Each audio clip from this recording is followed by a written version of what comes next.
Hi, how's it going, everyone? This is day two of me stopping smoking weed. It's I feel pretty good. I feel like I still feel like I want to kind of smoke weed, but the desire to stop is more powerful um than the thought of wanting to smoke weed. I kind of just keep remembering the frustration that I went through, all the ups and downs that I went through, and I kind of don't want to go through that again.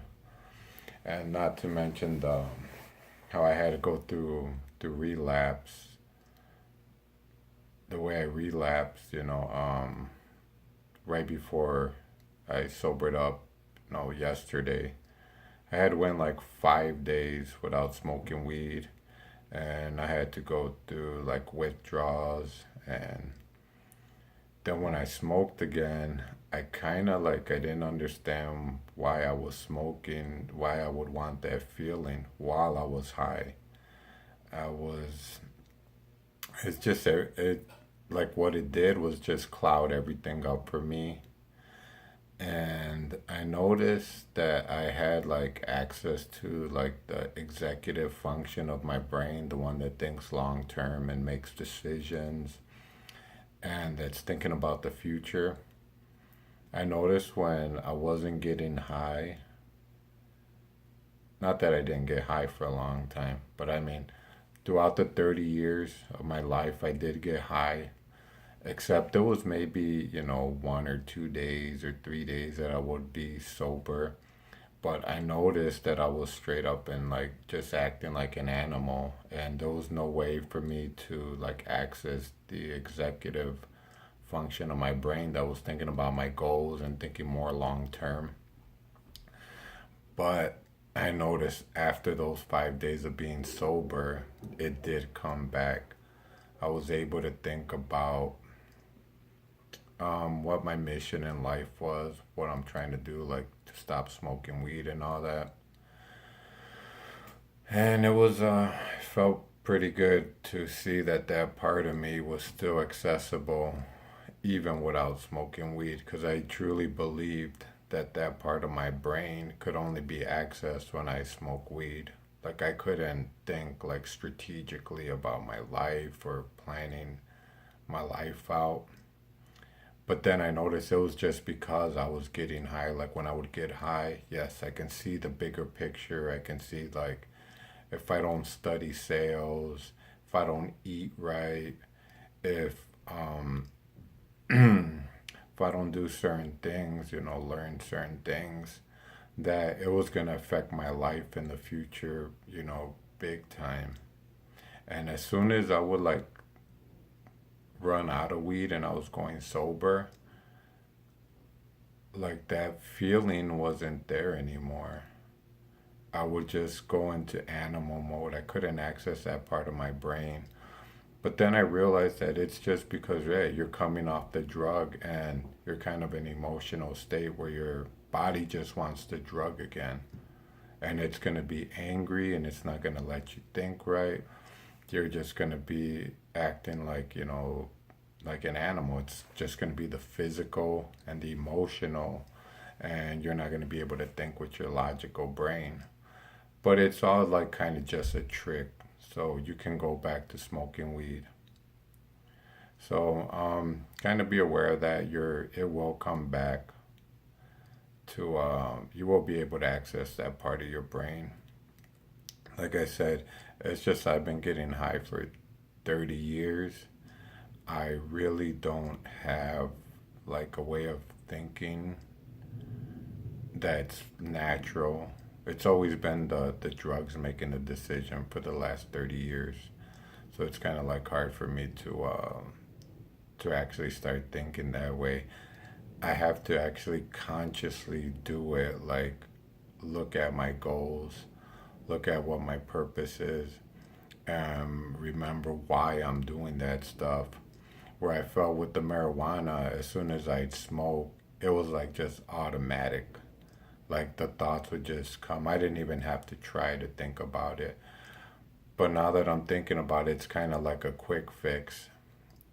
And even though I felt like, I felt real good and I could think about my goals and all that, I really wasn't going anywhere. I was more like living the goals in my only in my own head.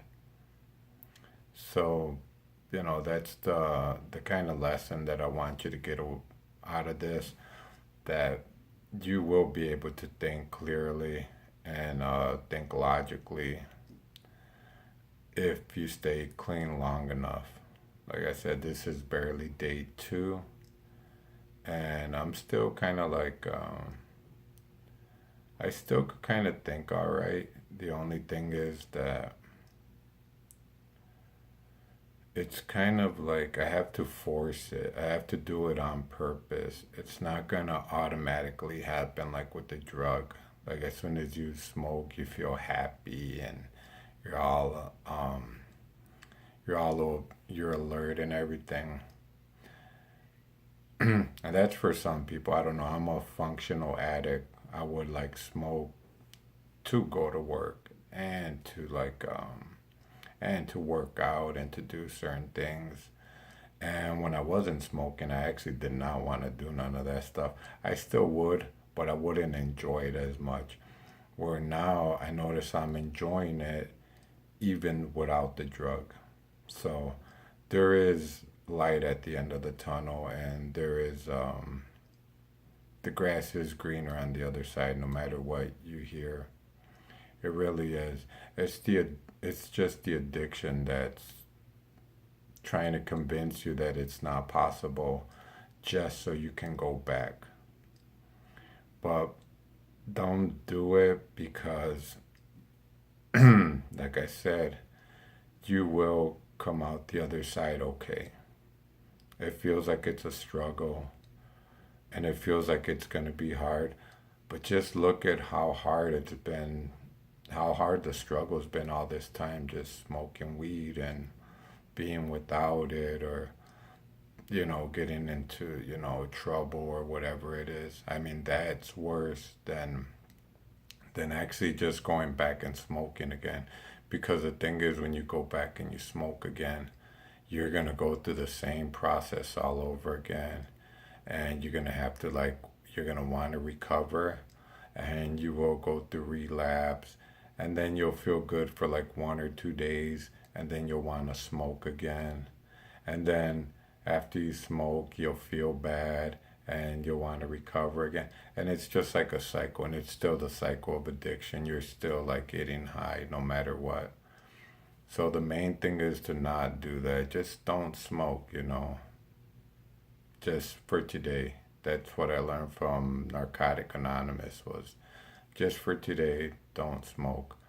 That to me is the physical part, because what I've learned in psychology is that we have a physical, an emotional, and logical side of us. And they don't all speak the same language. Like your body, of course, it's physical. That's the language of the body. It's doing physical things. And the emotions, it's nothing but energy. It's good energy and bad energy, but it doesn't have like a language like we do, like in our head, which is the next part, which is the logical, which is how we make up language, how we think, symbols that we make in our head. The hard thing is that each part speaks a different language and they don't communicate right with each other.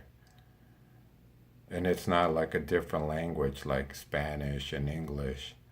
It's more like language like mathematics and computer binary language.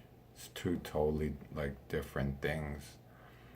And in order to get, you have to like figure out a way to get it right. That's going to be my mission too, to figure out how I can get my mind right, how I can get my emotions right, and how I can get like the physical part of me right. Now I know that the logical part, you can do like affirmations. You could say certain positive things like I am a good person or I live a healthy, clean life, and actually make those your beliefs instead of the belief of like I'm a pothead or I like to smoke weed or I don't care. Replace it with those beliefs. That's like the logical part. The emotional part's a little more difficult. I really don't know how to deal with the emotional part. I just know to be aware of certain emotions like anger, pity, feeling sorry for yourself. Because all these emotions that are going to come up while you're going through sobriety, they're only going to be coming up like that as a trick to get you to go back to smoking weed again.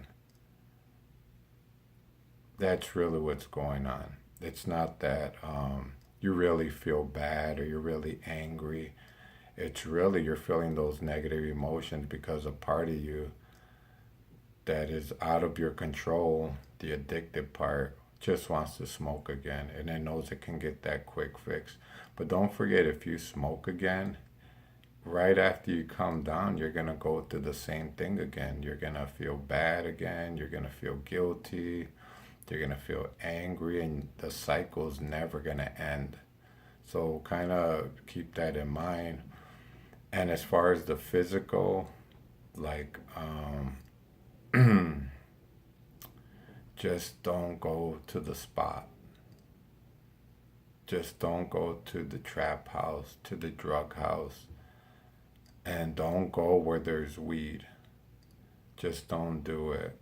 Like, don't walk or don't physically walk over there. Don't grab the money. Don't drive over there. That's the physical part. So try to keep yourself from doing that. One little tip that I can give you that helped me stop smoking weed, that kind of keeps my emotions on check and kind of keeps my mind on check, is meditation. Because when you meditate, and real meditation, I mean, take up like a real meditation course, and that'll help calm your mind, it'll help calm your emotions, and that'll help you to to stop thinking about smoking weed. Like if you think about smoking weed, like you could start meditating just to clear those thoughts out, because that's all that's happening. The thoughts are just bombarding your mind left and right about, I feel bad and this is too hard and I don't know if I could do this. But you have to remember that if you keep smoking weed, your life is gonna just be a downward spiral. Think about where you're gonna be a year from now, where you're gonna be 5 years from now, and how your life is gonna be 20 years from now. Because 20 years will come, most definitely 20 years, 5 years, 10 years, it's gonna come.